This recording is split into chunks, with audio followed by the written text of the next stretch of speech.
60 jours. C'est tout ce qu'il reste avant le coup d'envoi de la plus grande compétition de football féminin du continent. Et au moment où je vous parle, le pays hôte vient de tout lâcher. Le Maroc, le joyau de la CAF, vient de claquer la porte au nez de Patrice Motsepe. Pourquoi ce silence de mort à Rabat et au Caire? Parce que ce n'est pas juste un problème d'organisation, c'est un sabotage opérationnel pur et simple.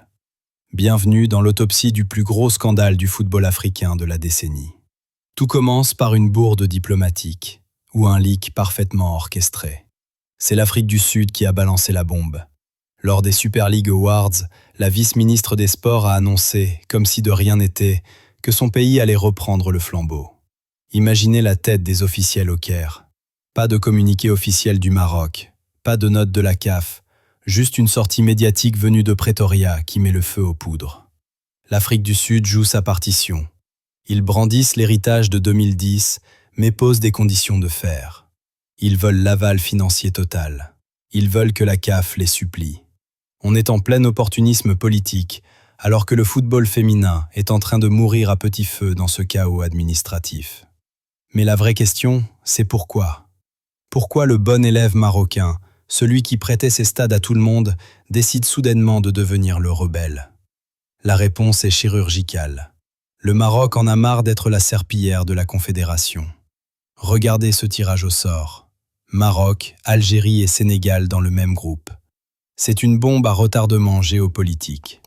Inviter des supporters algériens sur le sol marocain dans ce contexte de tension extrême, c'était demander au Maroc de gérer un risque sécuritaire ingérable pour une compétition féminine.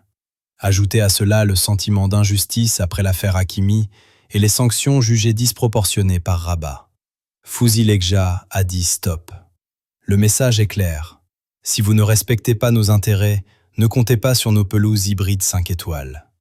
Il y a un changement de doctrine fondamentale à Rabat. Le Maroc a goûté à l'élite. Il prépare 2030. Ils accueillent la Coupe du Monde des clubs. Leur nouvelle philosophie? On ne gâche plus nos infrastructures de classe mondiale pour des organisations chaotiques. Le Maroc refuse désormais de voir ses pelouses hybrides de dernière génération piétiner dans une compétition dont la logistique est perçue comme amateur. C'est un acte de souveraineté. Ils préfèrent s'isoler temporairement plutôt que de continuer à subir ce qu'ils considèrent comme une désorganisation institutionnelle de la CAF.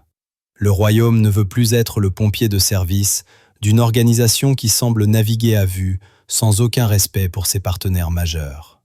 Et les victimes? Ce sont elles, les joueuses. Passer du Maroc à l'Afrique du Sud en 60 jours, c'est un cauchemar absolu. Des milliers de billets d'avion à annuler, des réservations d'hôtels perdus, des camps d'entraînement à reconstruire de zéro. Pour les athlètes, c'est une régression totale. On passe des centres de performance ultramodernes du Maroc à ce que certains appellent déjà des champs de patates. Des vestiaires parfois sans eau chaude, des hôtels non préparés. C'est l'image même du football féminin africain qui est sacrifié sur l'autel de la politique.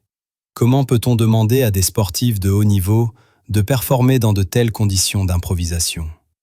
La CAF a poussé le Maroc trop loin. Patrice Motsepe a sous-estimé la détermination de Lekja. Aujourd'hui, le Maroc vient de prouver qu'il tient le volant du football africain et qu'il n'hésitera plus à donner des coups de frein brutaux. Est-ce que Motsepe peut survivre à ce fiasco? Rien n'est moins sûr. Et vous, quel est votre verdict?